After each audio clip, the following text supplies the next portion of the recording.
コースターのような恋愛。ジェットコースターのような恋愛？なんかモヤモヤーっとした霧のようなものがあなたの心の中に立ち込めている。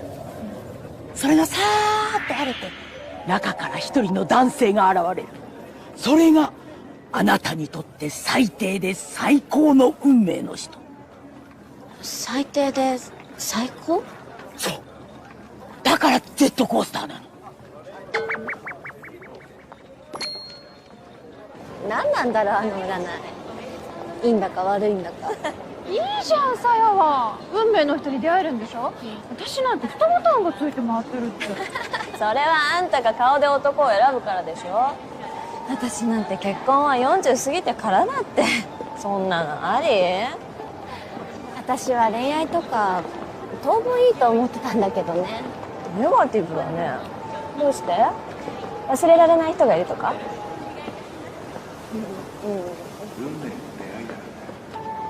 あ、日野春樹だ。あ、本当だ。かっこいいね。日野春樹。恋愛したいな、日野春樹みたいな男子と。社内じゃ無理だね。どうして僕たちは離れ離れになってしまったのだろう。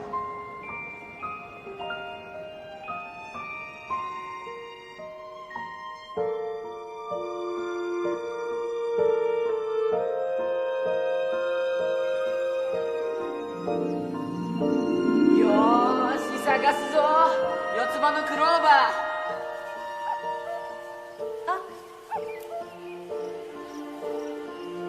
なんだ。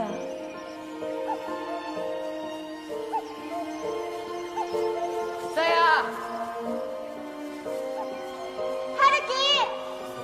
捜索願いが出て東京に戻ろう。鈴木さやさんだね。ご両親が心配してるよ。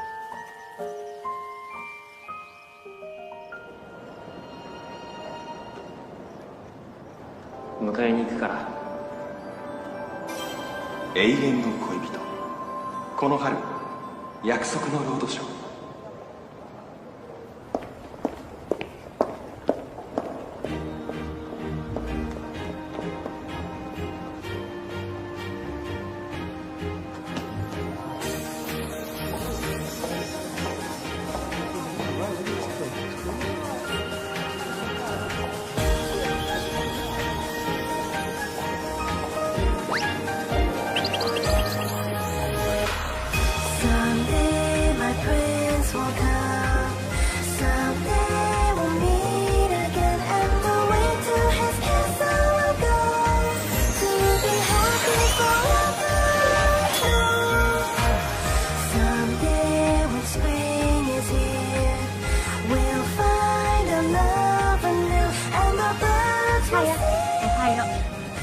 私の勤めるここホテル東洋は従業員7000人、創業一家による同族経営の大手ホテルチェーンだ。実質的なトップは専務の筒井義道、その妹のしおりは名ばかりの取締役だ。上のご機嫌を伺わないと生き残れない。出世を狙う社員たちはみんな必死だ。ま、私には関係ないけど。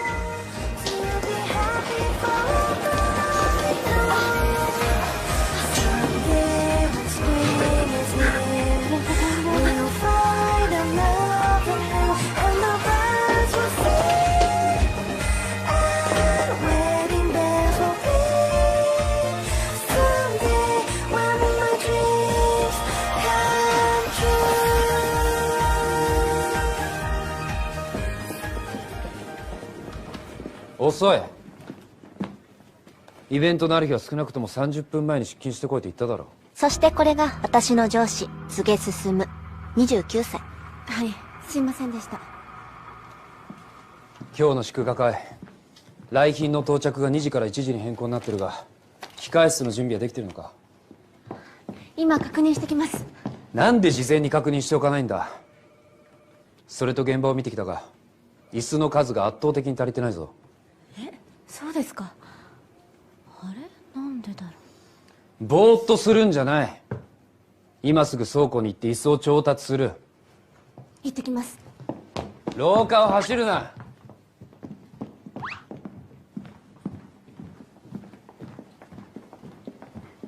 柘植さん、やっぱかっこいいね。かっこいいなんて、こいつのド S の正体を知らないから言える言葉だ。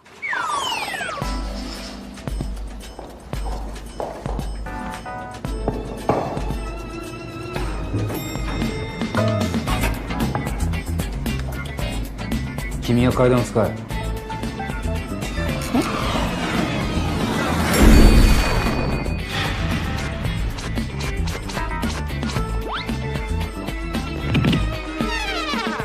コングラチュレーションの U の字が抜けてる。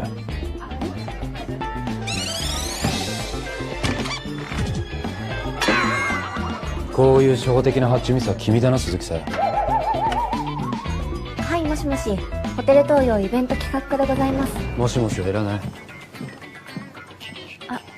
お名前いただいてもよろしいでしょうか。お伺いしてもらう。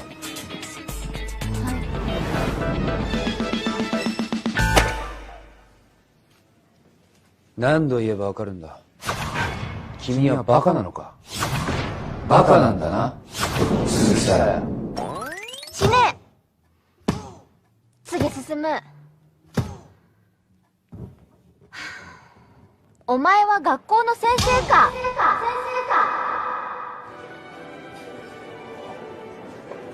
Hi, nice to meet you. Nice to meet you. Please write this name. Oh, Noah, welcome back to Japan. Thank you. It's great to be back.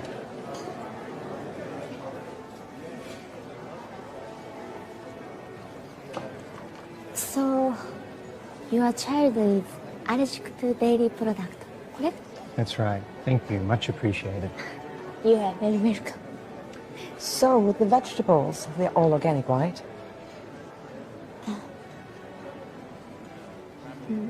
Well, please let me check. Okay.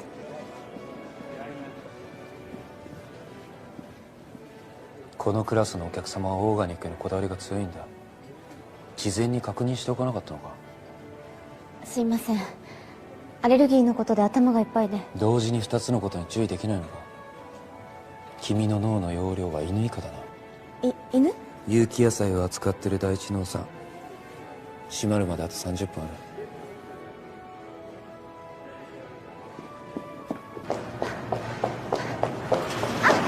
ちょっとすいません。すいません。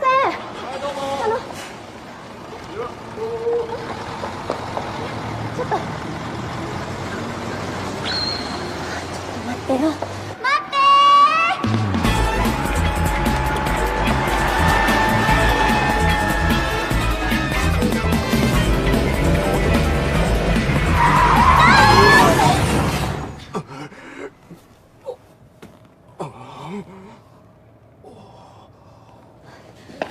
お世話になってます。ホテル東洋です。本日は日米合作アニメ映画バックカッパーの制作発表パーティーにお集まりいただき誠にありがとうございます。この映画は This salad is made with organic apples from Aomori. Thank you. It looks delicious. Please take as a present. Oh, thank you so much. They look amazing. Thank you. Enjoy your meal. Thank you.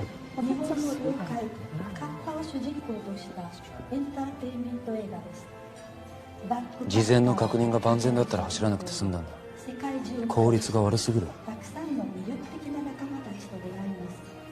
そうですよね。ミイラ、フランケンシュタイン、ドラキュラ。でも犬にはここまでできないと思うけど。後で話があるよ。イベントホールで待ってなさい。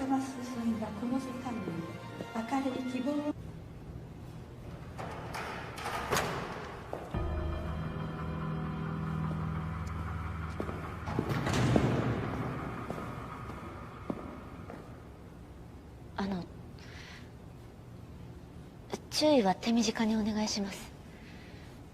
脳の容量が犬並みなんで。犬並みじゃなくて犬以下だ。君は記憶力も悪いんだな。それで何なんですか？僕と付き合わないか？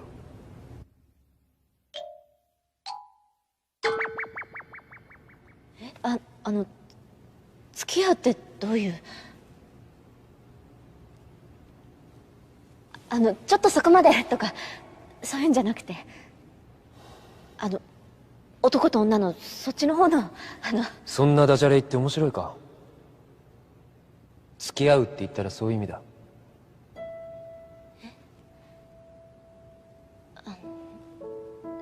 それは私を好きだってことですか？そうは言ってない。ですね、ちょっとよくわかんない。今は好きじゃなくとも付き合ってみてお互いに悪くないと思えば結婚の可能性もあるということだ。結婚？僕は無駄なことに時間を割きたくないんだ。実は海外転勤の希望を出していてね。妻帯者の方が希望が通りやすい。一緒に仕事をしてみて分かったんだが、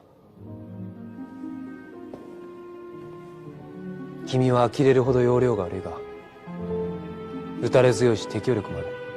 さっきから聞いてればそれって全部自分の都合ですよね。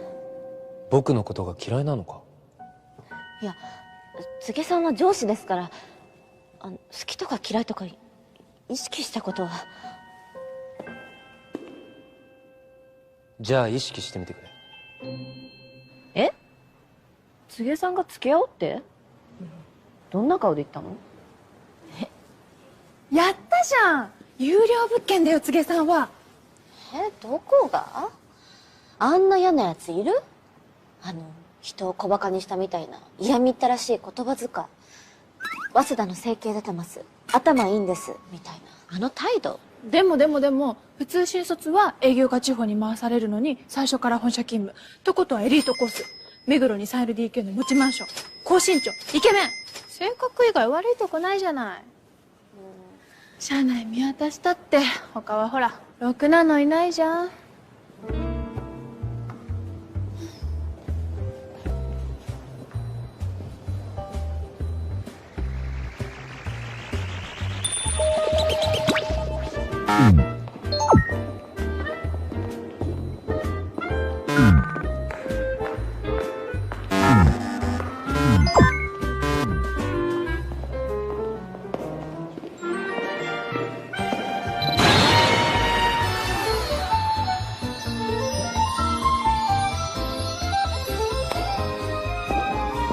柘植さんは文句なしの A 判定。しかもフリー。これは買いだよ。さやんち、両親海外赴任中なんだし、連れ込んじゃえば？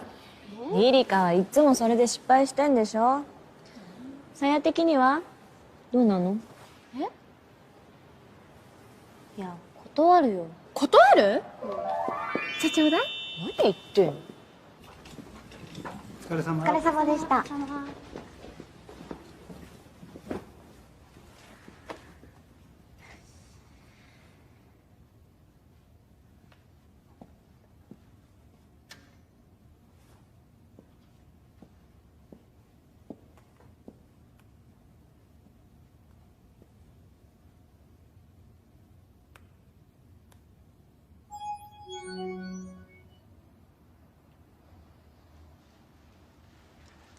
昔な、俺の師匠忘れられない人がいる。病気を治したいと思わない。恥ずかしくて言えない。医者がいくら頑張って昔々、儚く終わった私の初恋の相手。それは鈴木さん。あ、はい。これ今日のゲストの雫みつみさんのお忘れ物。ロイヤルスイートにお泊まりだから、あなたお届けに上がってくれる？わかりました。悪いわね。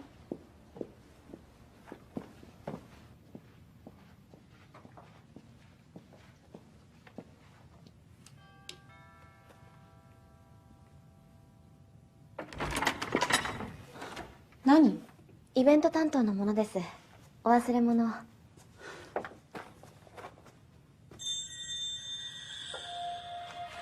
こんなのマネージャーに渡しとけばいいじゃない。気が利かないのね。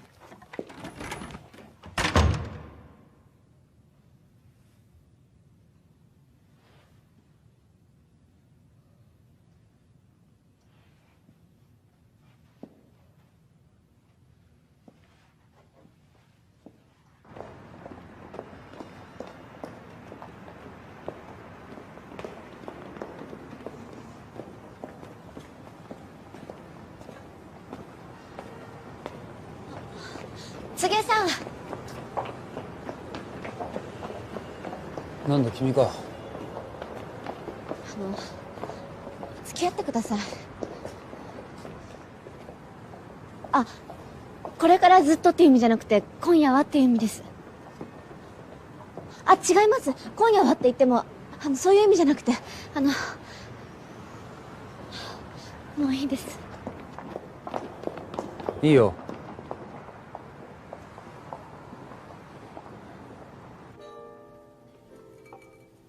へえ、日野春樹と付き合ってたのか。って言っても中学の時ですけど、小中と同じクラスで家も近所だったんです。でも春樹のお父さんがアメリカに転勤することになって、私たち別れるのがどうしても嫌で駆け落ちしたんです。駆け落ちってレトロだな。本気だったんですよ、私たち。二人で電車に乗って軽井沢まで行って、すぐ大人に捕まっちゃったけど、中学生だったけど、子供だったけど、でも本気だった。春樹はいつかさやを迎えに行くよって泣きながら言ってくれて。その言葉を信じて待ってたのか。バカですよ。それはバカですよ、私は。向こうはとっくに忘れてんのに、私だけその言葉信じて、数少ない恋のチャンスも逃して、彼氏いない歴8年で挙句にこんな最低な振られ方して。どうせ頭のいい柘植さんには分かんないでしょ。あなたなんてあれでしょ、モテるからって適当に軽く恋愛して軽く遊んで、こんな大人のバーで恋とか語ってんでしょ。お客様、申し訳ありません。もう少しお静かに。すいません。まだ彼女の話が終わってないんだ。同じのもう一杯。はい。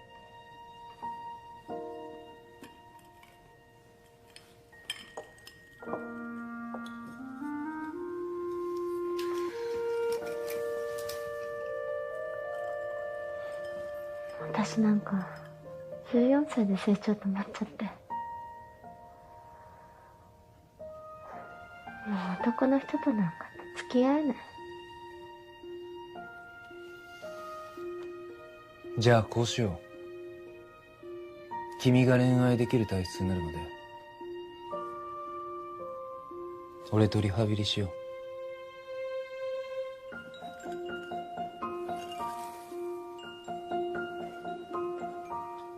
リハビリ？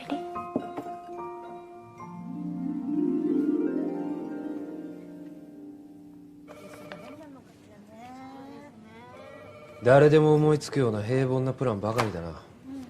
それと誤字脱字が多すぎる。書き直し。はい。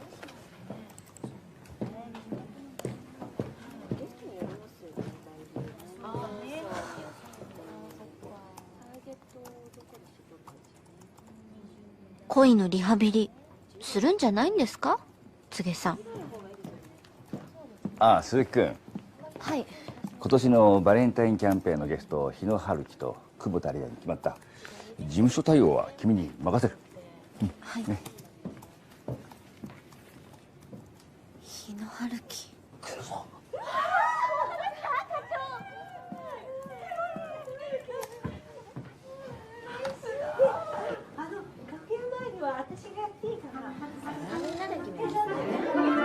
日野春樹はファンにとっては恋人です。ですからお客様の手作りチョコを抽選で春樹さんにプレゼントするって企画はどうでしょう。ああ、面白いかも。いいですね、それ。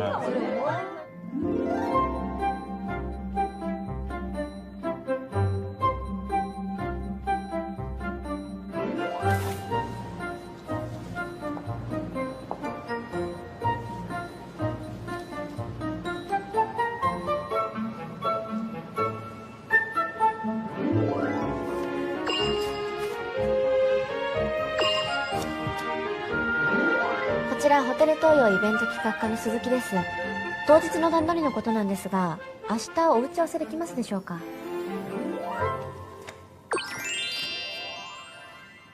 皆さん、魅惑のバレンタインのチケット完売ですよ。あとは当日を待つばかりです。おい鈴木君。はい。久保田リナの事務所から連絡があって、イベントに出られるのは夜の7時までだって言ってきたぞ。9時までじゃないのか、イベントは。はい、その日は終日スケジュールをいただいてるはずです。メールもしたんですが。ちゃんと口頭で確認したのか？すいません。どうするんだ。払い戻しなんかしたらどれだけ損害が出るか。彼女にはまだ無理だったんですよ。甘ったれた新人が相手だと思って舐められたんでしょう。どうすればいいんだ。挽回させてください。なんとかしてきます。お願いします。社長に会わせてもらえませんか？社長忙しいんだよね。お願いします。いや無理無理無理無理無理。お願いします。いや無理だって。あ、社長、久保田リナさんの件なんとかなりませんか？しつこいんだよ君は。お願いします。久保田さんに会えるのを楽しみにしているお客様を裏切りたくないんです。悪いね。でももう決まっちゃったことだから。お願いします。ダメダメ。社長ちょっと。なんだ。すいませんちょっ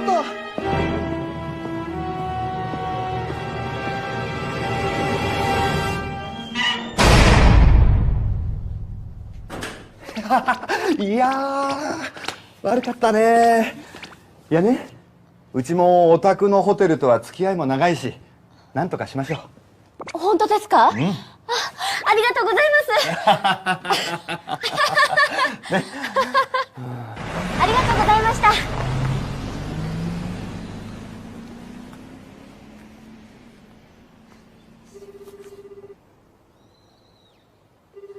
柘植さんですか？今 OK 取れました。ちゃんとミスは取り返しましたから。ミスは取り返すのが当たり前だ。でもですね、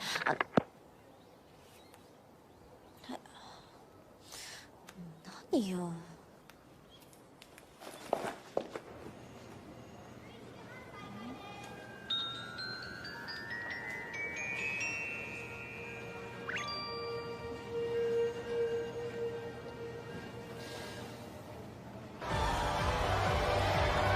それでは春樹くんに手作りチョコレートのプレゼントをどうぞ。春樹くん大好きです。ありがとう。ど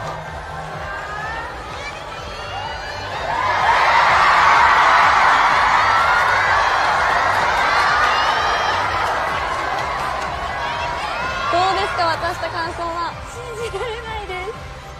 3日前にその大好きだった男の子を遊びに誘って2人でもうすごい仲良く、もう笑いも絶えないし、もう絶対告白したら付き合えるでしょっていうぐらいいい感じに。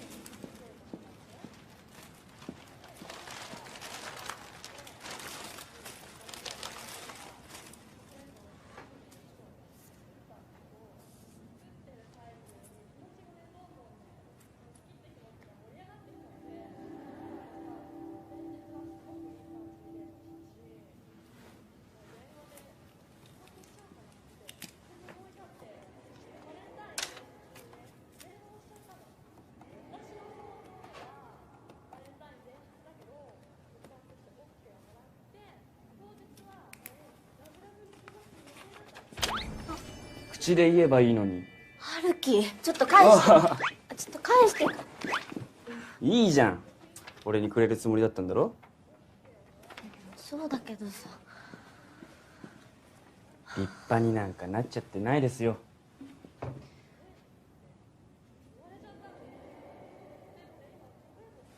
驚いたよこの前。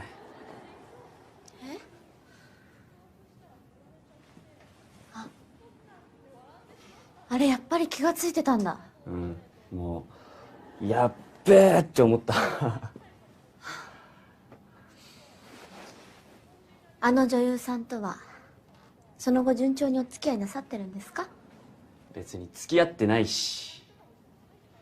それよりお前は彼氏とかいいの？いますよ、私にも付き合ってる人くらい。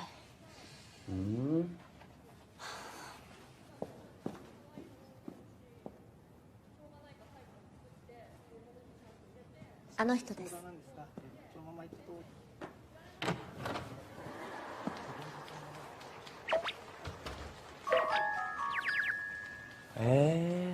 あの人。あ、違います。あの人じゃなくて、あそこのメガネの柘植さん。相手にされてねえじゃん。そうじゃなくて、ああいう人なんです。っていうか、やめろよ、そうやって担任みたいに喋んの。友達だろ？友達？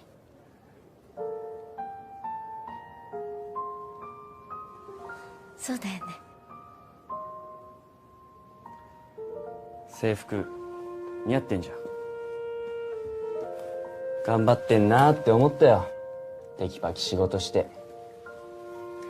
さやも大人になったんだな。うん。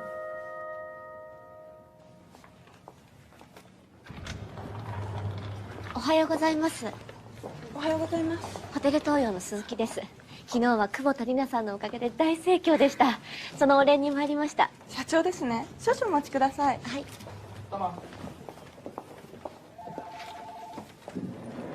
いやさすがに参ったよね。藤井さんも大変っすね。わかる？分かってくれる？しかしホテル東洋の告げにはやられたな。うちの社長言いなりだもんな。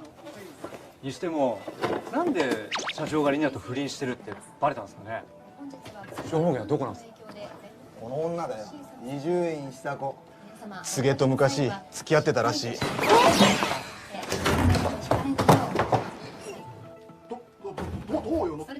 これが柘植さんの元カノ？ユーロ圏内の去年10月から12月の柘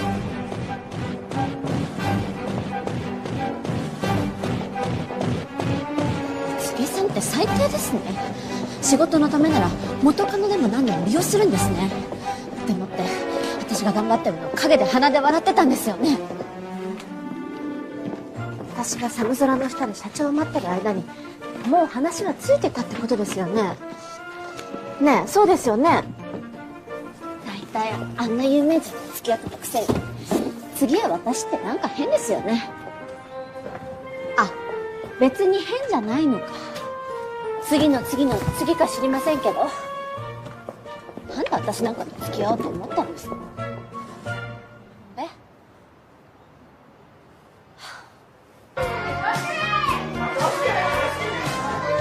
遠く見る目に風が映る。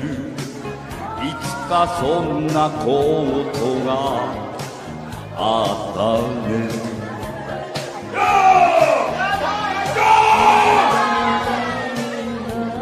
柘植さんは秘密が多すぎるんですよ。ねえ、聞いてます？なんで私なんかとどこ行くんですか？ちょっと。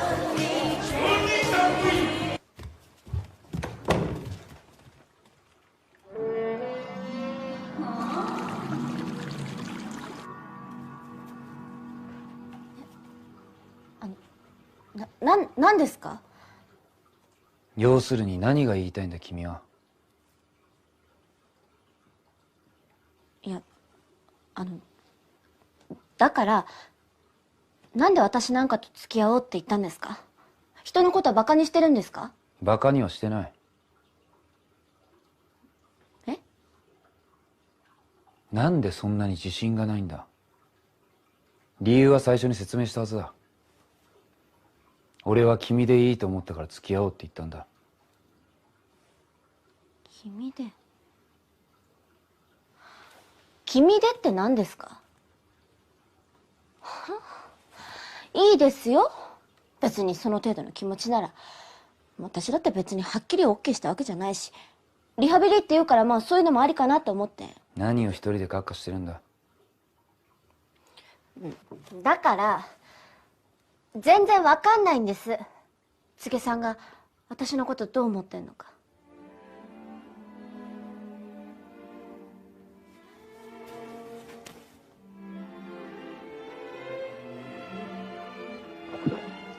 口がへの字なんだよな。もっとこう口角が上がんないかな。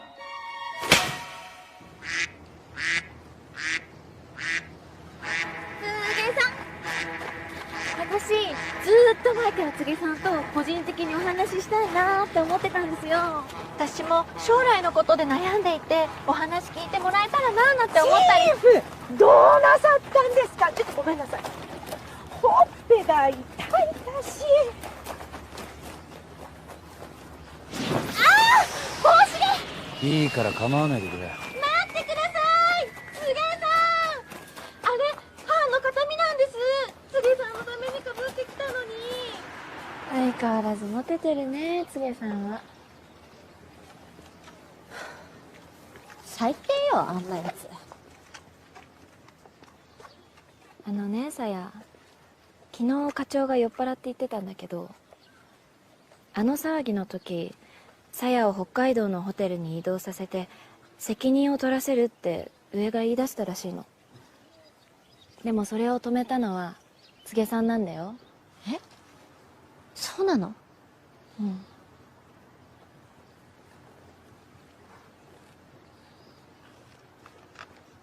でもなんかムカつく。あんなにプライド高い人が自分から別れた彼女に会いに行くなんてよっぽどのことだよ。それってさ、全部さやのためじゃん。も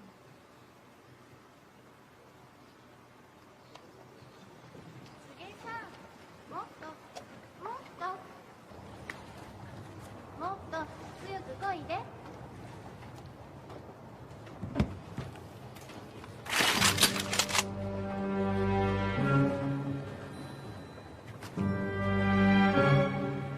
私こうやって柘さんと二人きりになれるのすっごい嬉しい。あっちあっちあっち。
メガネ取るとこんな顔なんだ。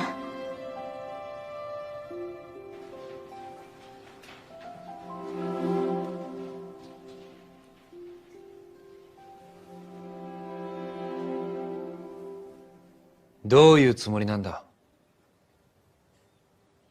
なんでこんなに手を焼かせるんだ？俺が湖に飛び込むなんておかしいだろ。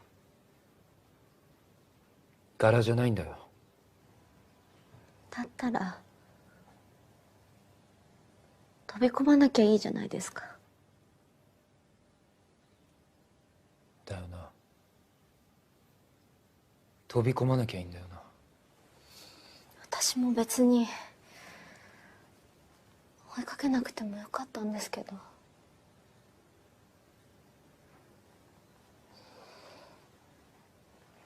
気になったんです。他の子が柘さんのそばにいるのは嫌なんです。特に目の前でキスなんかされると。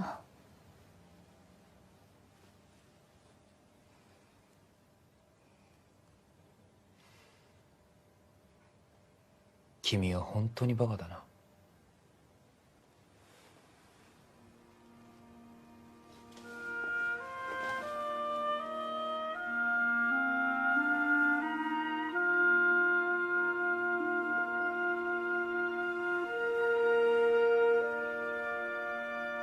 気持ちが入ってなきゃキスとは言わない。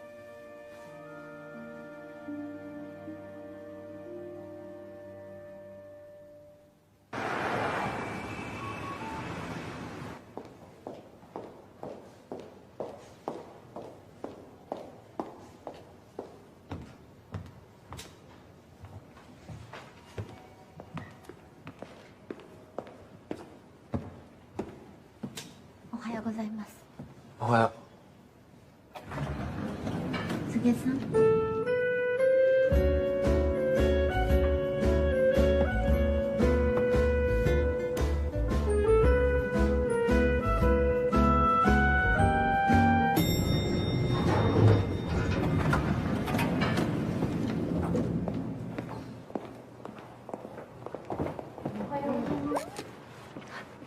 おはようございます。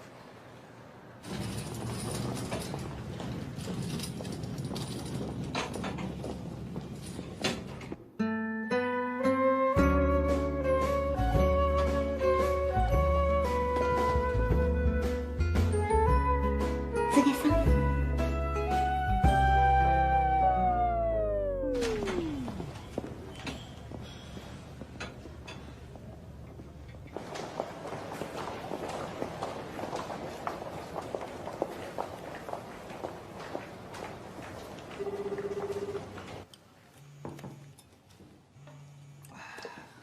失礼します。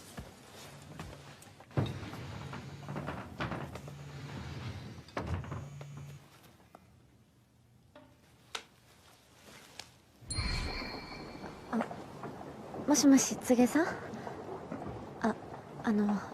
要件は何だ。いえ、何でもないです。なんで盛り上がってるのは私だけってこと？あのキスは何だったの？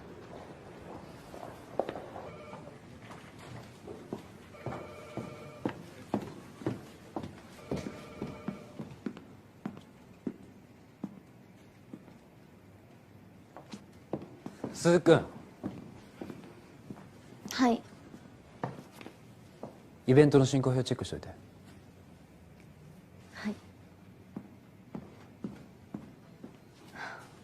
鈴木君。7時、外堀通りの八重洲ブックセンターにて。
さや。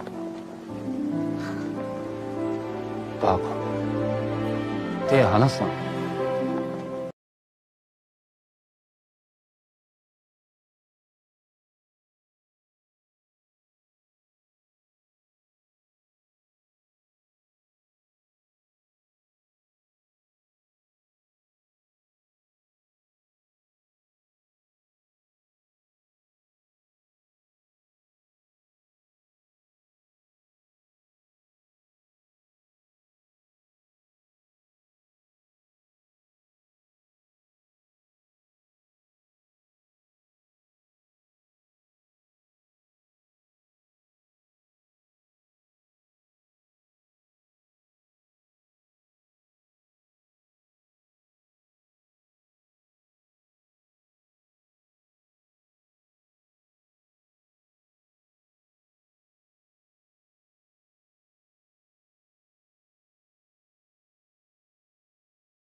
ちょっとくすぐったいです。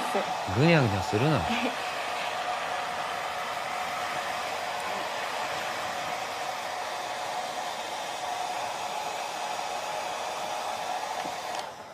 私たちって付き合ってるんですよね。当たり前だろ。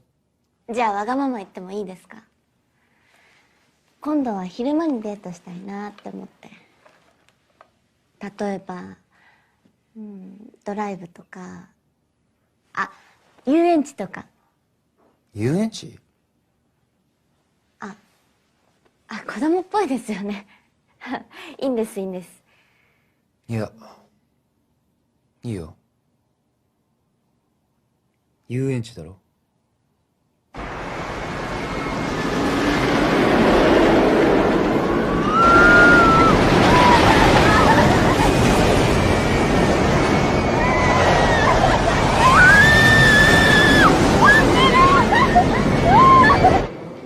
怖かったですね。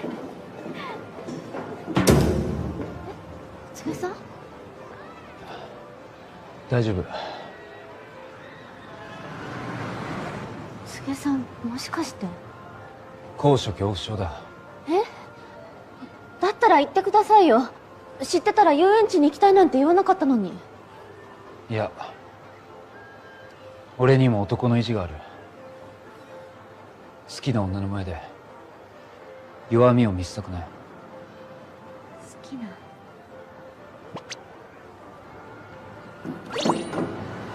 もう一回言ってください。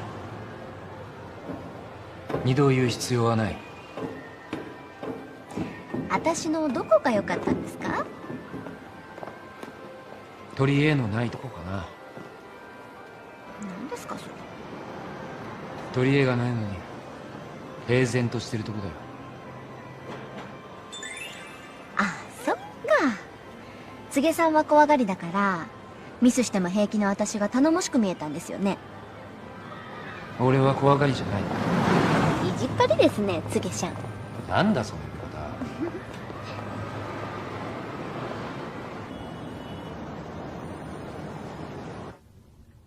海外に日本車が走ってるのは当たり前ですよね。だったら日本の旅館が海外にあってもいいんじゃないでしょうか。海外にも日本のおもてなし子ってやつだ。でも旅館には温泉がつきものだよな。例えばカナダのハリソンやニュージーランドのタウボでは温泉が出ます。日本の旅館ならではの繊細なホスピタリティと癒しの感覚をその土地の特色と融合させるんです。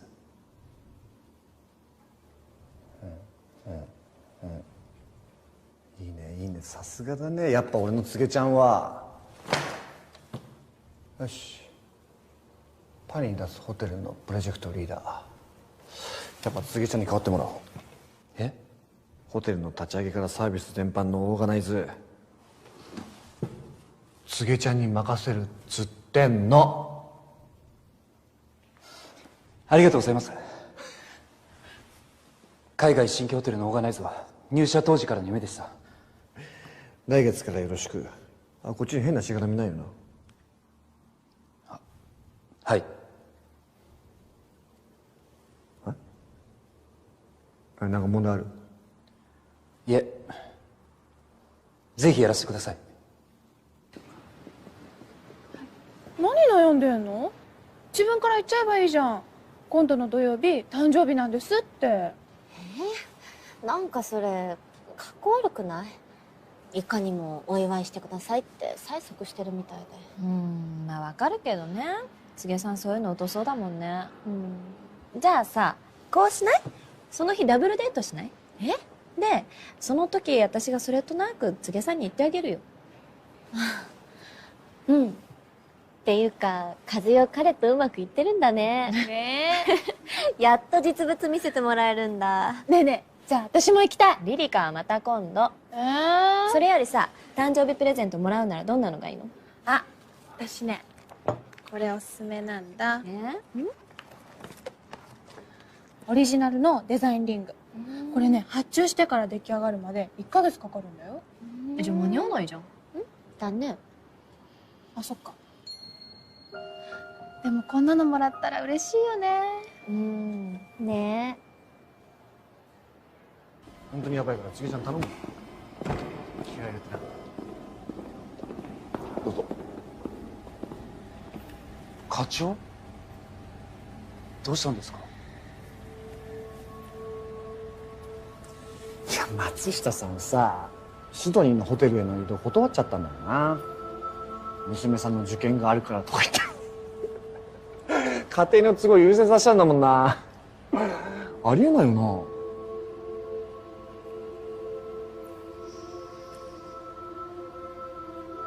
行くぞ。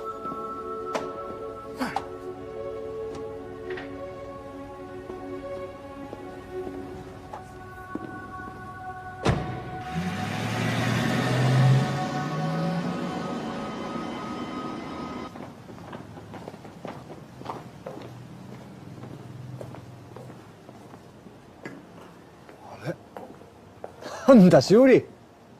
また見合い？あ、しおりの兄です。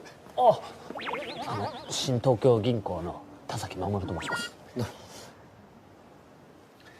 あ、これ妹のしおり。で、こっちがつげちゃん。パリのホテル立ち上げのリーダー。あなたが告げ進む。じゃあ行くか。ごゆっくり。あ、すみません。優しそうなお兄ちゃんですね。あら、聞こえてない。さてと、何にしようかな。もう何が？お任せします。私も混ぜて。大丈夫なのか、見合いの相手。だってこっちの方が面白そうなんだ。お酒は飲むの？少しだけなら。そう。あ、もしもし。うん、美香ちゃん。久しぶり。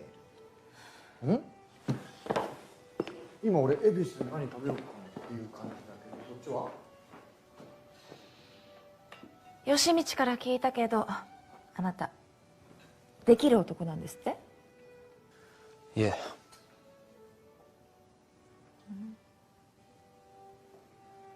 分かった分かった。行くよ、インスタに。悪い、やばいわ、ちょっと。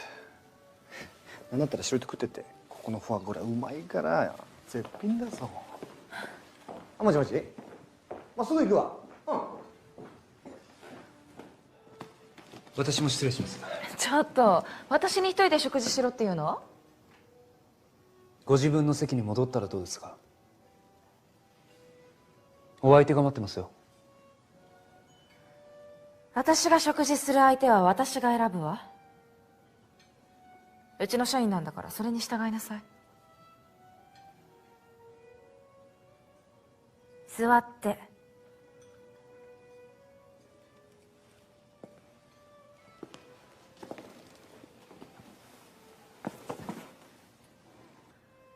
見合いの相手なんてつまんないのばっかりよ。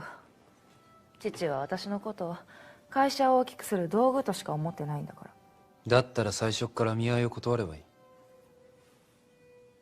中途半端な気持ちで人任せにしてるからいい人に出会えないんじゃないですか？何言ってるの？あなた、私にそんな口利くなんて何様のつもり？もういい。帰るわ。大丈夫ですか？ちょっと待ってください。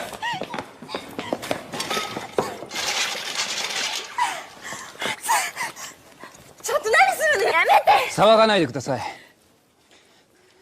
念のため病院をお連れします。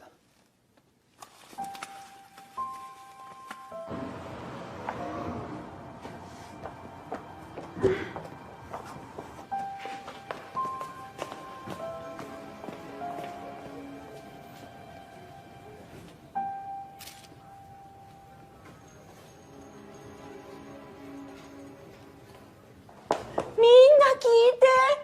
私見ちゃったの。何ですか？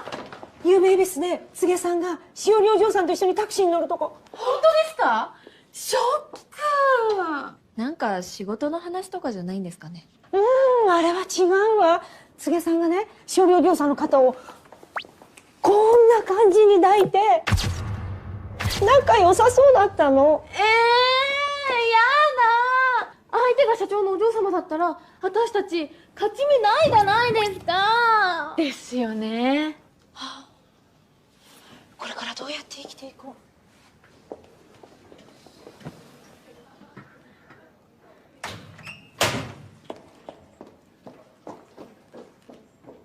いいと思います。ベビーリーフとかどこのつながりですか？こちらは全部地元の農家さん。はい、柘植です。私だけど。ああ。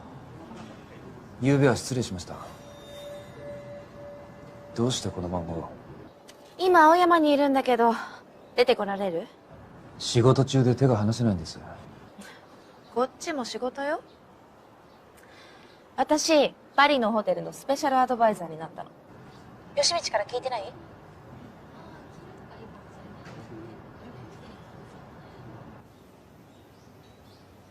なるほど。で、何をなさるんですか？知らない。スペシャルアドバイザーだからスペシャルなアドバイスでしょ？え？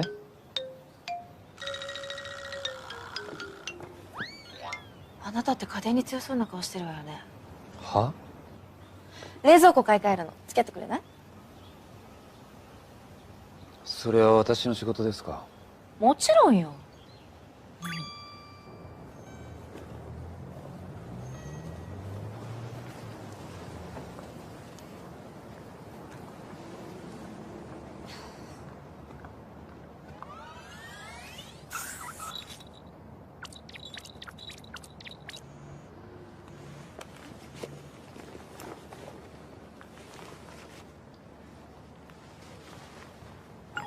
元気か？明日誕生日だよな。へえ、すごいね。今度は舞台？うん。後でさ、これにサインしてくれる？おばちゃんも今度舞台見に来てよ。招待するから。本当？行く行く。おばちゃん変わんないね。ね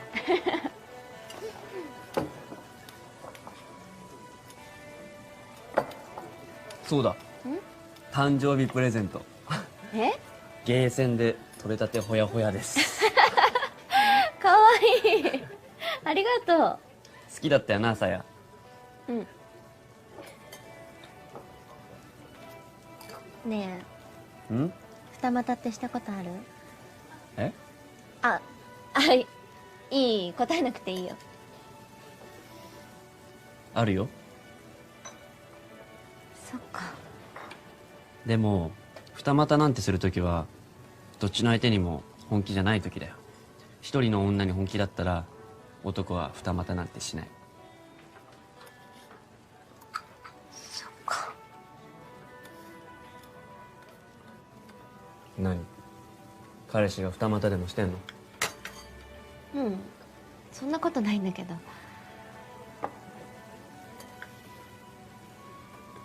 なんか私自信なくってさ、すごい仕事ができる人だからなんで私なんか選んだんだろうってずーっと引っかかってて。ダメだな。自信持てよ。お前可愛いんでしょ。ほら向こうから付き合おうって言ってきたんだろ。ドーンと構えてりゃいいじゃん。ネガティブな女は幸せ逃すぞ。そうだよね。うん。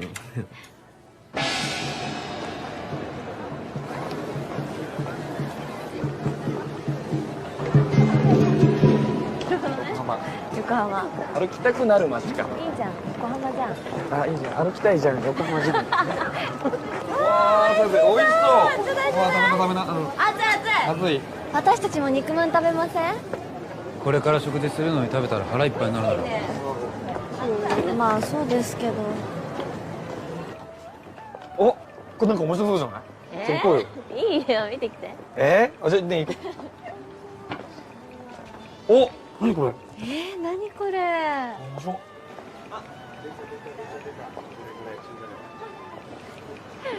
二人ともすっかりはしゃいじゃってますね。うんうん。いいね。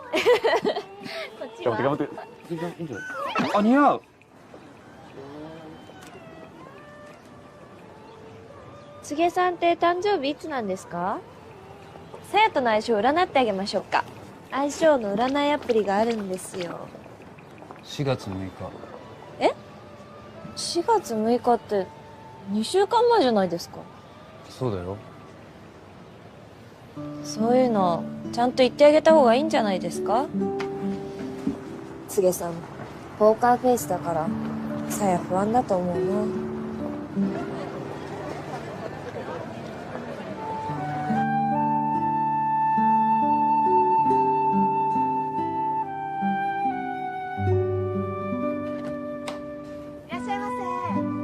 あさささんは？え、中でしょ？いないよ。え、嘘。え、本当？こっち来てないよ。嘘。あれ？僕は？どこ行っちゃったんだろう。さやどこ行ったんだよ。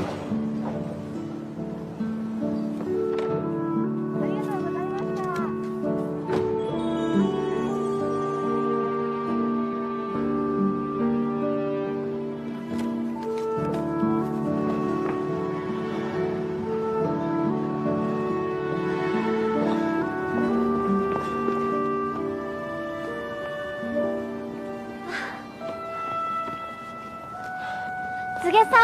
何やってんだ、急にいなくなるな。どっか行くなら行くって言ってからにしろ。大人なんだから少しは周りのことも考えろ。やっ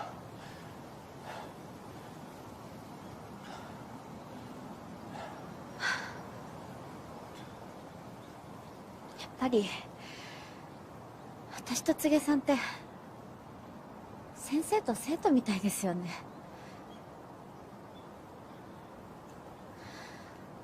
もう私つげさんの考えてることが分かんない。どういう意味だ。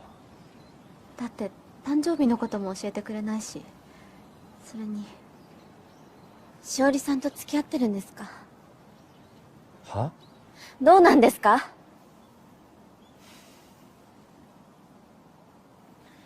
俺は専務の命令で彼女のお守りをしてるだけだ。専務の命令には逆らえないんですか？俺の立場ではそうだ。立場ってそんなに大事ですか？みんなが二人の噂をしてるんです。つげさんと付き合ってるのは本当は私なのに。何でも大っぴらにすればいいってもんじゃない。会社では慎重に行動しないと。つげさんが大事なのは結局自分なんですね。さや。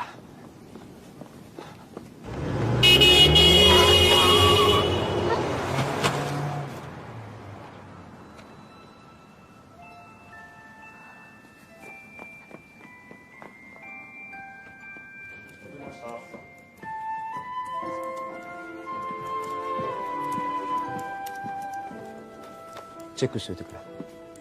はい。お疲れ様でした。お疲れ様。お疲れ様です。お疲れ様。お疲れ様。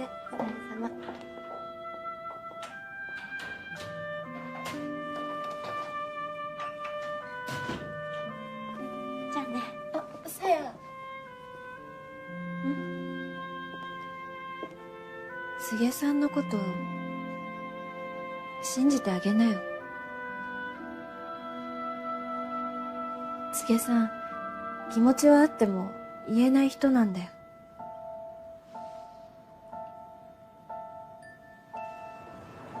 つげさんポーカーフェイスだからさや不安だと思うな。彼女には強くなってもらわないと困るんだ。え？もうすぐ人事異動があって彼女とは一緒にいられなくなる。一緒にいられなくなるって？海外に転勤するんだ。それさやは今日話そうと思ってる。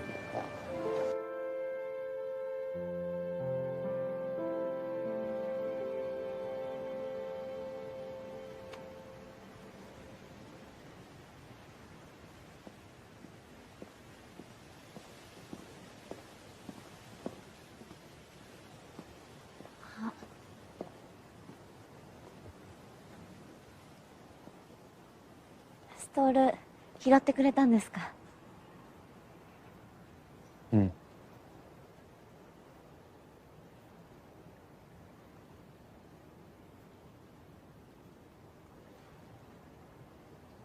パリに行くんですか、柘植さん。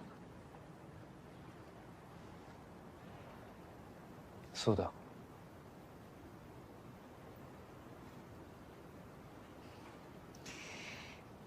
何にも言ってくれないんですね、そういうこと。言えなかったんだ。言ってくださいよ。それでも何でもちゃんとその都度説明してください。私バカだから気になるんです。しおりさんのこともただの噂だって分かってても余計な心配とかしちゃうんです。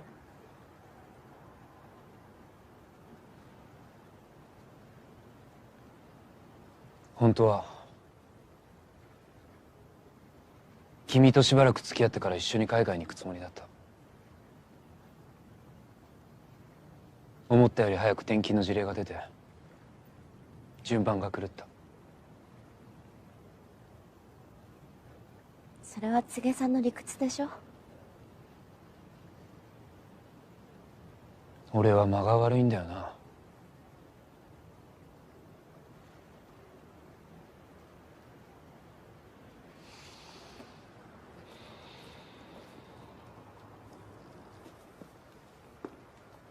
これ。これって柘植さん、私の誕生日分かってたんだ。なんで誕生日にダブルデートしようなんて言うんだよ。おかげで昨日渡しそびれた。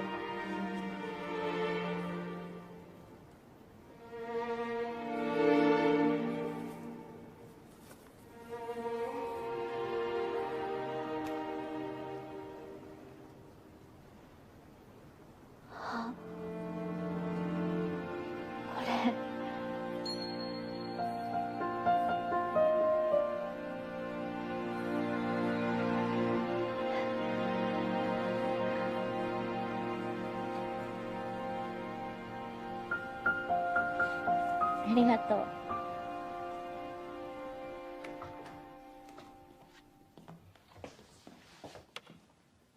お邪魔します。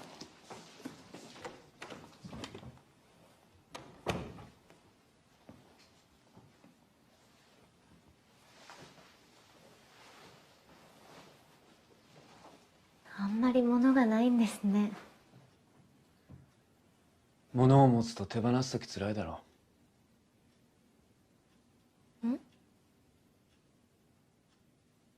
小6の時だよ。家族でクリスマスを祝って帰ってきたらうちの中が空っぽになってた。差し押さえだよ。差し押さえってどうして？親父が借金を抱えてたんだ。俺もおふくろも何にも知らされてなかった。俺はバイトしたり奨学金を利用したりしてなんとか大学まで卒業できたけど足元の地面が割れて突然下に落ちることがあるんだなと思った。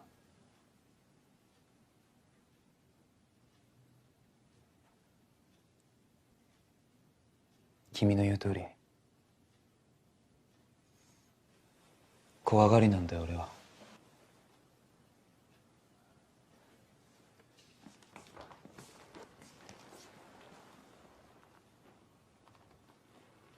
走り続けてないとダメになるような気がする。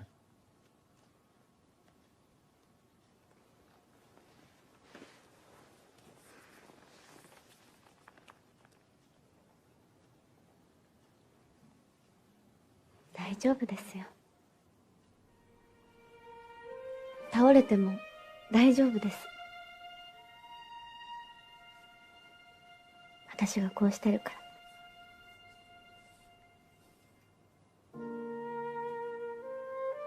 つげしゃん。だからその呼び方はやめ。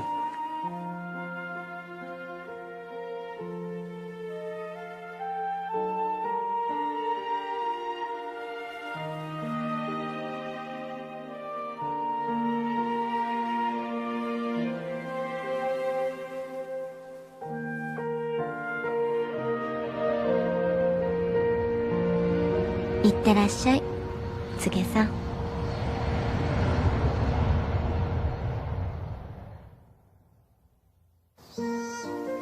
パリのホテル、オープンまで2ヶ月ですね。順調ですか？つげさんがいなくても、ちゃんとミスしないで仕事頑張ってますよ。和代と相田さんは10月にハロウィンウェディングをするそうです。幸せな2人を見ていると、私まで幸せな気分になります。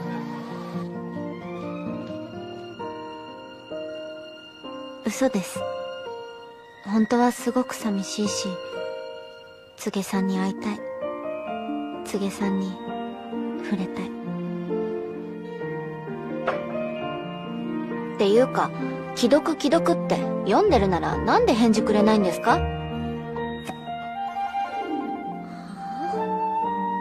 読んでるよって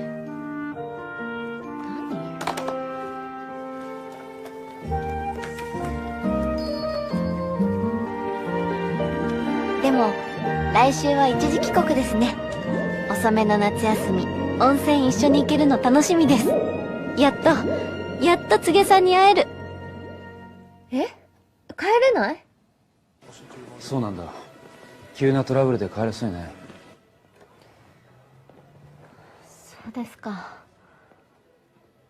体には気をつけてくださいね。うん。あ、そうだ。10月の和代の結婚式には帰ってくるんですよね。Monsieur Tsuge, s'il vous plaît. いよいよオープンね。どう？順調？悪い、またかける。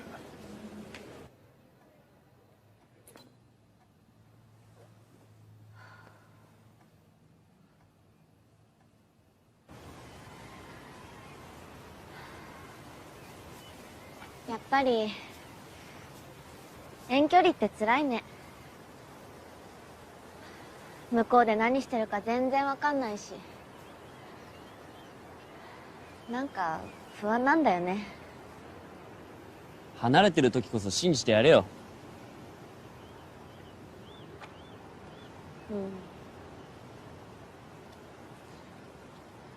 向こうは余計な心配かけたくないって思ってるんだよ。男って仕事で大変な時ほど大事な人にそういうの言えないから。そっか。俺なんかアメリカでいろいろあった時何回もお前に電話しようとしたけどやっぱできなかったもん。さやの声とか聞いたらさ、なんかガタガタって弱い自分になっちゃいそうな気がしてさ。そうだったんだ。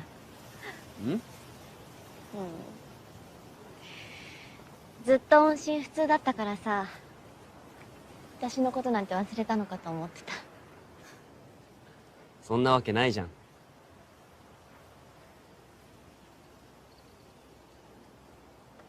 俺が言いたかったのは、言葉にしなくても男はちゃんと思ってるってこと。さやの彼氏だってきっとそうだよ。そうかな。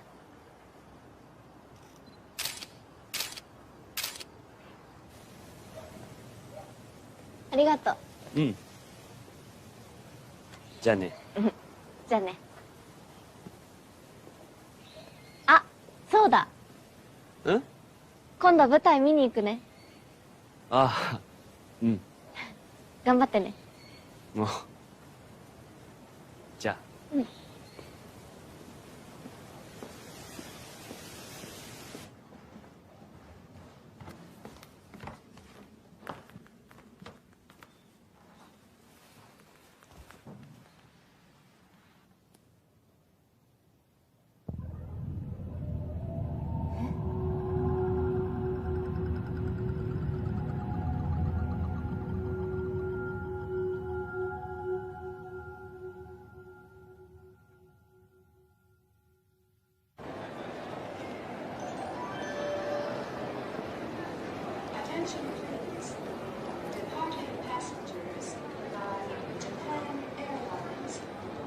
相田さん、ほんとよかったよね。和代と結婚できるなんて。さっきさ、ちらっと会ったんだけど、もうずっとそわそわしちゃってすっごい可愛いの。大丈夫かな。あ、でもさ、和代が結婚するってことは、お正月の占い外れたってことだよね。だったら私にもいいことあるかな。そうだね。きっといいことあるよ。ね。メール、つげさんから。つげさんと半年ぶりだから舞い上がってんでしょ。勝負下着履いてきた。おめでとうございます。ありがとうございます。ほんと若い人から順々に結婚しちゃうんだもん嫌になっちゃうわ。次は鈴木さんかしらね。いえいえいえ、そんな私はまだ。だってこれあなたでしょ。ほら、どう見てもこれあなたじゃない。芸能人の方となんてすごいじゃない。羨ましいです。さや。あ、さやだ。なんで？何これ。俺日野春樹ってうちのイベントに呼んだ俳優だろ。困るんだよなこういうの。おそらく何かの誤解だと思います。なんでわかるの？彼女は私の部下です。こんな軽率なことをする人間じゃありません。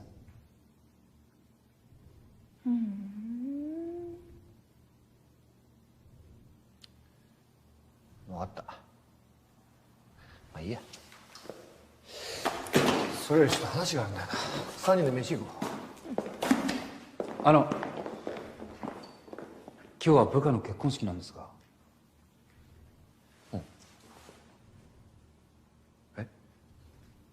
それって俺より大事？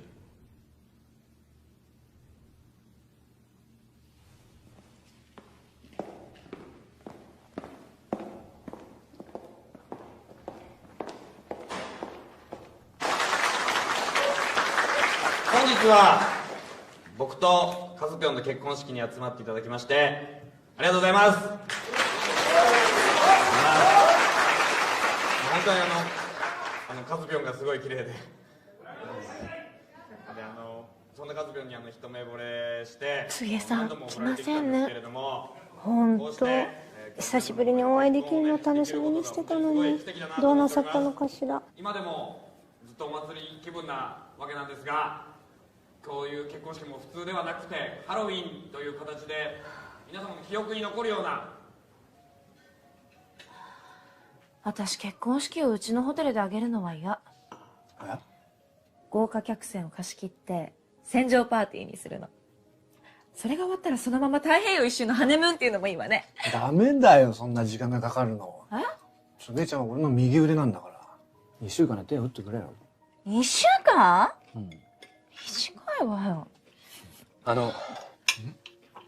私としおりさんが結婚する前提のお話になってませんか？そうだよ。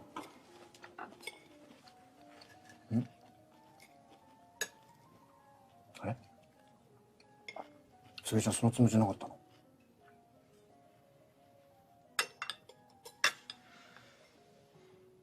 すいません専務。私には付き合ってる女性がいます。ああ、あの子でしょ？日野春樹と写真撮られてた子。いやそうなの？あの写真見た時のあなたの反応が変だったからすぐに分かった。よくわかるなお前は。私は勘のいい女なの。でもあなた半年間も留守にして彼女のこと構ってあげなかったんでしょ？日野春樹みたいな男が近くにいたらブラッと来るのが女心なんじゃない？松下さんと違ってつげちゃんはバカじゃないんだから。わかるよな。男にとって恋愛と結婚は別なんだよ。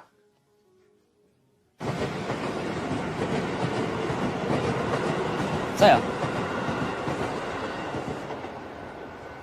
何やってんのこんなところ。もう人に見られたらまずいでしょ。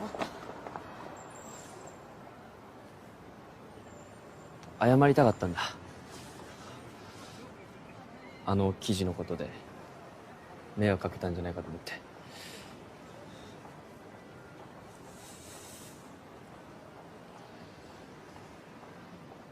どうした？何かあったのか？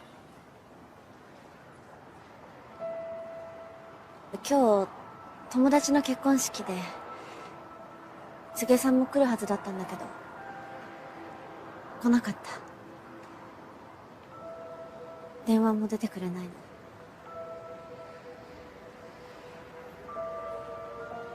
きっと誤解してんだよ。俺謝るから一緒に行こタクシータクシータクシータクシー、ちょっとお待っててくださいね。セブン、タクシー止まりました。大丈夫ですか？じゃあ次じゃあしおりはお前に任せたから。専務いいから早く乗れ。ほらじゃあよろしく。頑張れ頑張れ。もう飲めない。ご自宅までお送りします。どちらですか？気持ち悪い。大丈夫ですか？でも柘植さんが家にいるかわかんないよ。う。いなかったら待ってればいいじゃん。気をつけてください。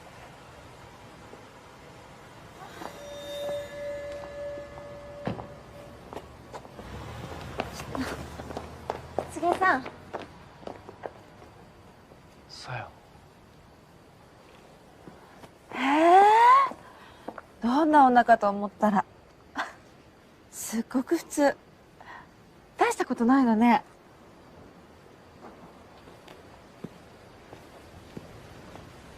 春樹。春樹、ちょっと何やってんの？帰ろう。ちょっとやめてよ。さや。お願い帰って。私柘植さんと2人で話したいの。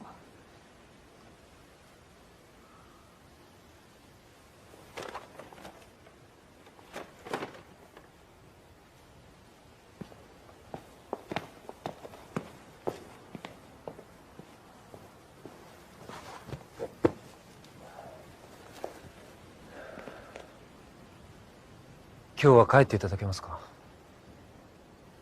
はい。ごきげんよ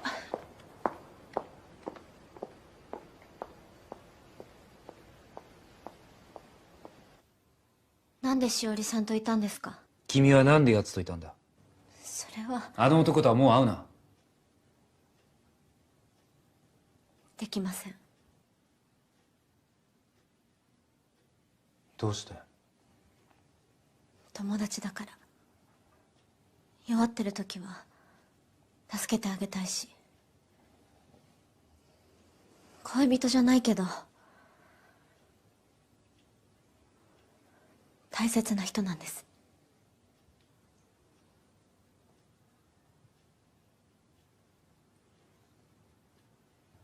恋人じゃないけど大切な人か。わからないな、君の考えてることは。わからないのは私の方です。半年ぶりにやっと会えると思って楽しみにしてたのに、なんでしおりさんと。俺は彼女に何の恋愛感情もない。恋愛感情がなくても出世に有利なら結婚できるじゃないですか。柘植さんはいつも自分ばっかり。自分の出世、自分のペース、自分の都合。柘植さんにとって私って何なんですか？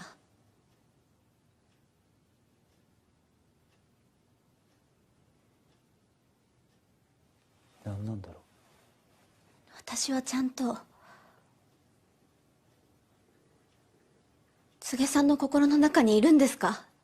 それがわからないから辛いんです。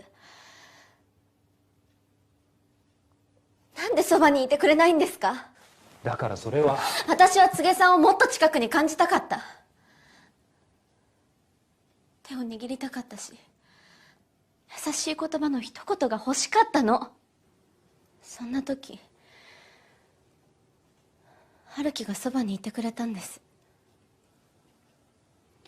春樹は自分が辛いバッシングにあってもそんな素振り見せずに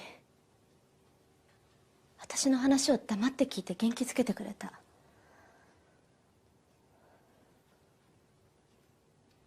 春樹は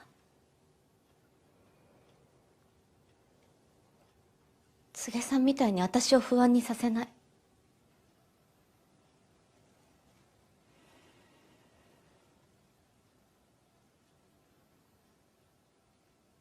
そうか。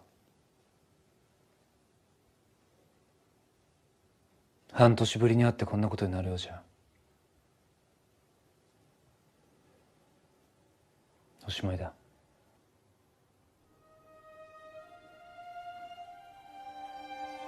帰ってくれ。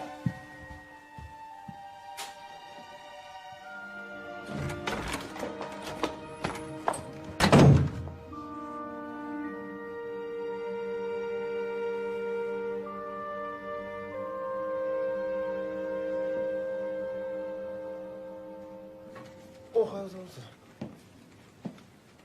松下さん、どうしたんですか？課長と呼べ、課長と。なんだか知らないけど御社が出たんだよ。さあ頑張るぞいやおはよう。おはようございます。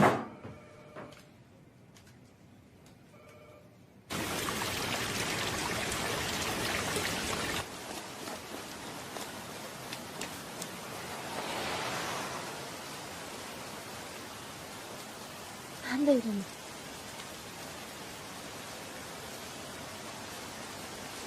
帰って。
何やってんの？ごめん。俺のせいでいろいろぐちゃぐちゃになっちゃって。ごめん。なんでそういうこと言うの？そういう優しいこと言うからいけないんだよ、春樹は。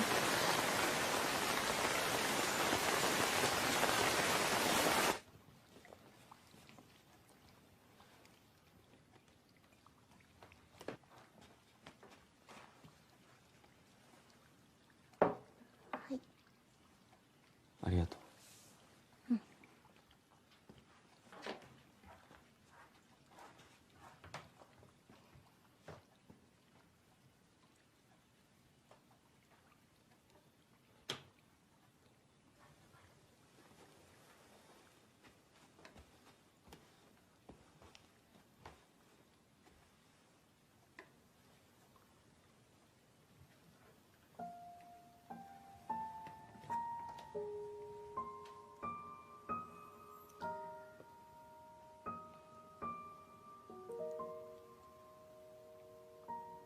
明日の朝早く出るよ。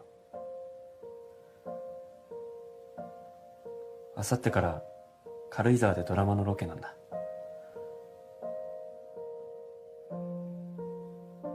そう。おやすみなさい。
東京駅まで送る。いいのか？うん、大丈夫。その代わりこれ着て。ん？お父さんのだけど。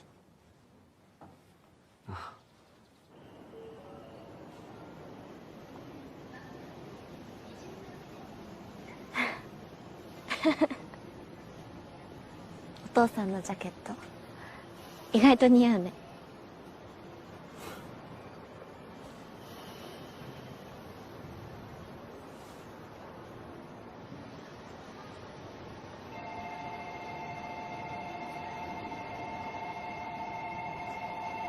じゃあね。やめた。もう我慢するのやめた。あんな奴にお前を渡したくない。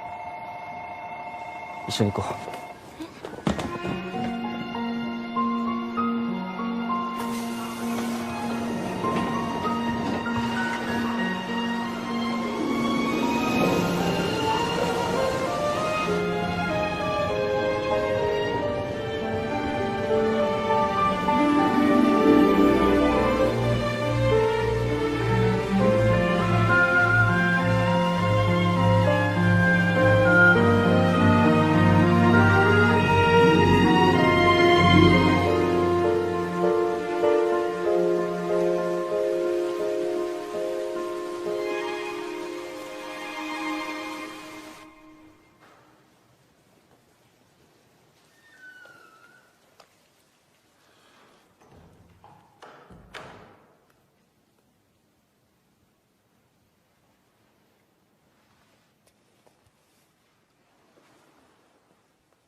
ダメだよ。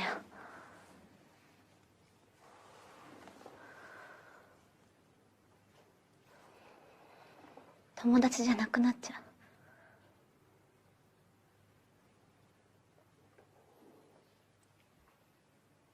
それでもいい。好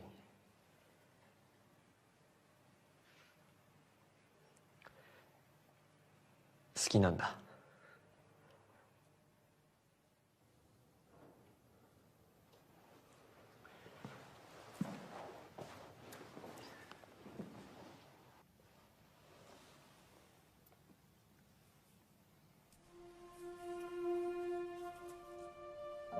今ならこうやって鞘の手を握れる。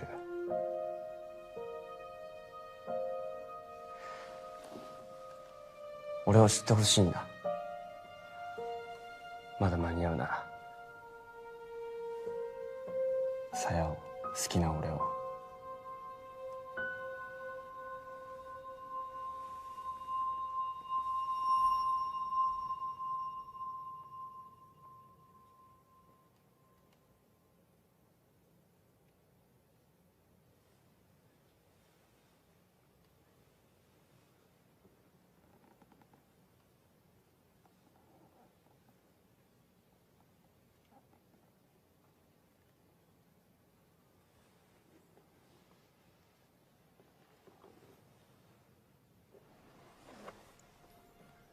そうか。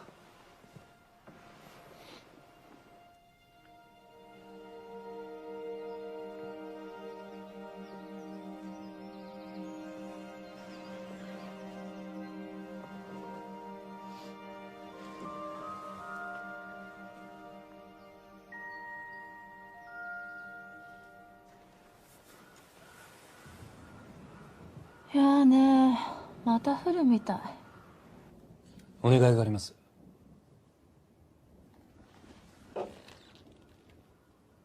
結婚の話、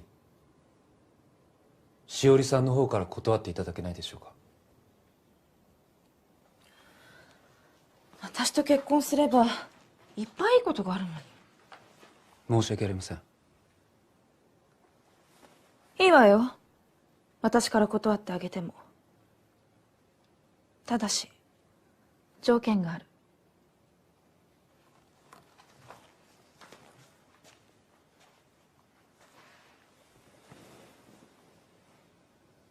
一晩だけ私と過ごして。あなたが男になるところを見てみたいの。保証はあるんですか？保証？うん、何の？その条件を飲むとしてあなたが約束を守る保証です。私は嘘はつかない女よ。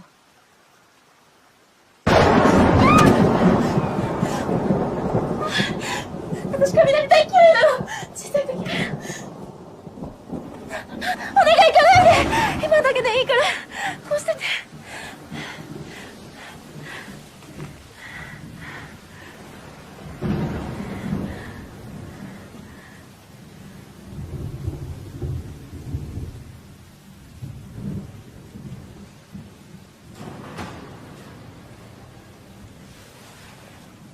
待ってて、今紅茶入れてくるわ。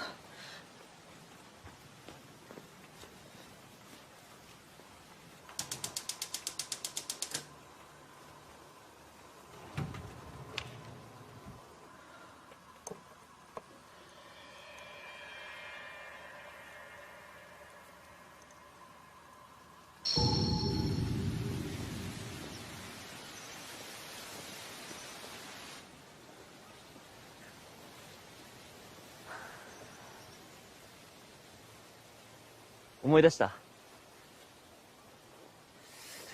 よーし探すぞー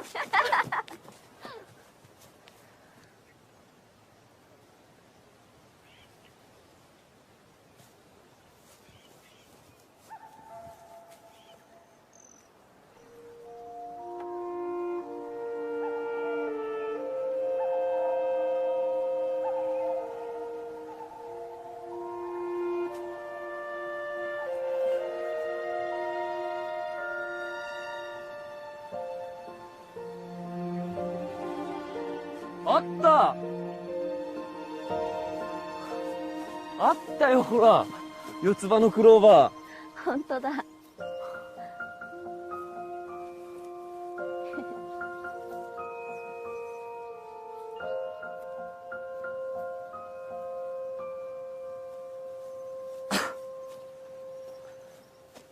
さやー好きだー。さやも思ってること全部吐き出してみなよ。すっきりするから。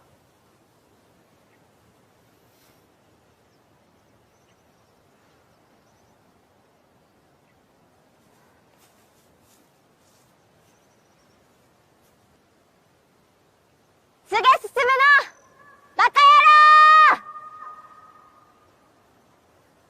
人でなし分からずよ、超ド S のド変態、なんでわかんないの？なんで信じてくれないんだよ。バカはどっちよ、バカ、大バカ野郎。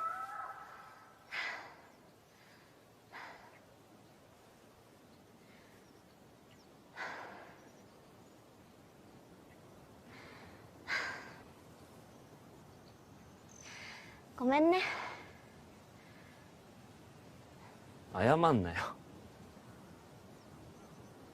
バカ。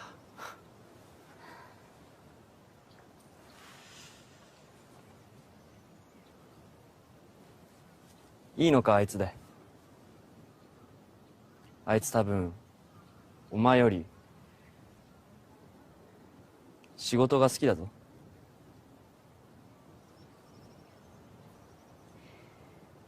私分かったの。柘植さんの中での私の順番じゃなくて、私の中の柘植さんの順番なんだ。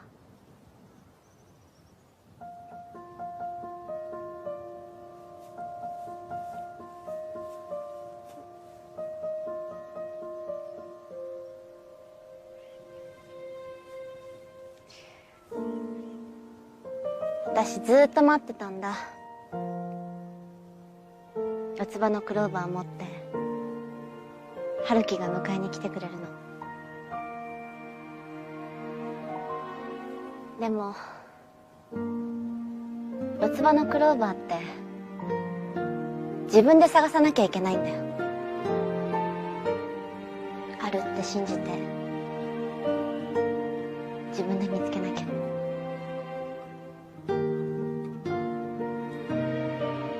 そっか。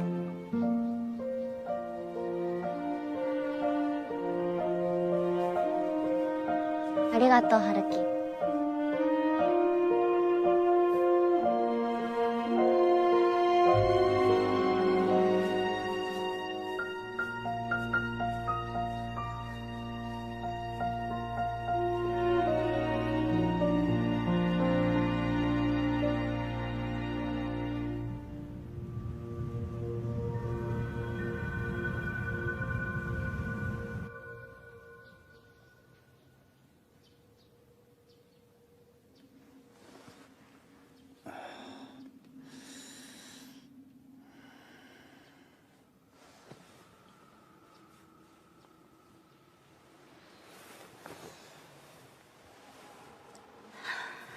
あなた私と寝たのよ。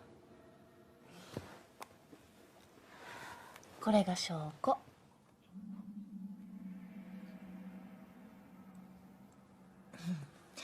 今からあなたと私とでお父様に挨拶に行くの。そんなわけにいくか。じゃあこの写真あなたの彼女に送っちゃうけどいいの？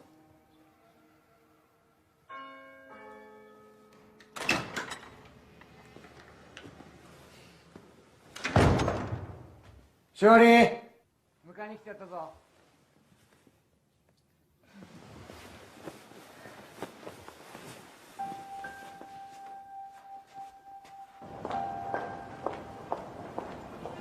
え？嘘。嘘でしょ？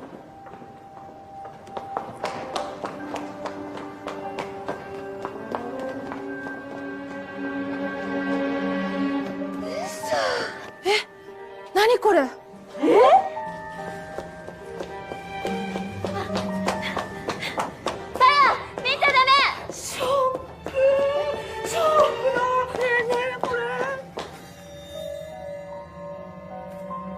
事業戦略室柘植進さんと筒井社長、長女しおりさんとの婚約が正式に発表されました。お祝いメール受付中ですって。こんなのある？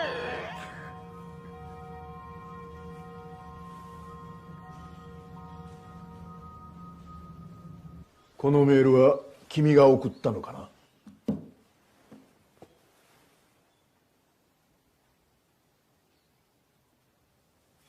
いえ、何ですかこれ？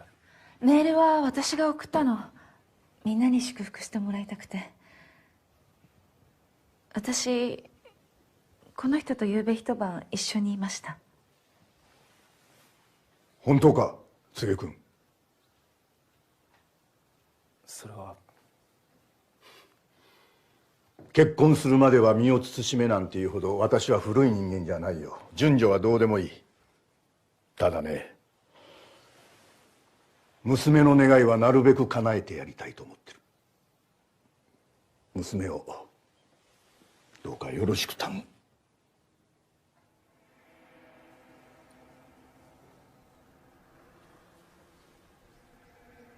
しおりと結婚して俺たちの一員になるか、そっぽ向いてここから出ていくか、二つに一つってこと。さあどっち？おい、みんな聞いてくれ。専務からのお達しだ。今日ロイヤルガーデンで急遽柘植君としおりさんの婚約披露パーティーを行うことになった。うちの課で仕切るから至急準備に取り掛かってくれ。はい、急いで急いで。はい、急いで急いで。